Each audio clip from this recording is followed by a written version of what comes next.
Good morning. In the past few weeks, we've heard a lot of new phrases all related to this coronavirus epidemic.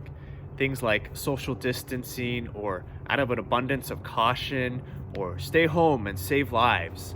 And the newest one that I've heard recently is in these uncertain times, often used with some different commercials. So, in these uncertain times, we're doing this or in this. And we indeed are living in really uncertain times, aren't we? A lot of us don't know when we'll be able to go back and work from home, work from our actual workspace, or go back to school. We don't know when we'll be able to gather together as a community of faith, as the body of Christ, in the same place to celebrate the Mass.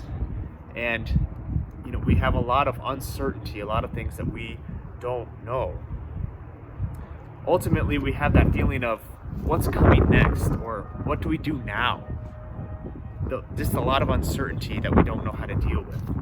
And I can't help but think that this is probably a lot of what the disciples felt like on Holy Saturday morning. That the day before, all of their hopes and dreams had been dashed. Everything they thought about Jesus now seems to be totally untrue, or that everything they'd hoped for is not going to come to pass.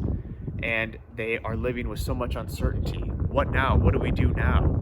It's silent, it's still. Jesus is in the tomb.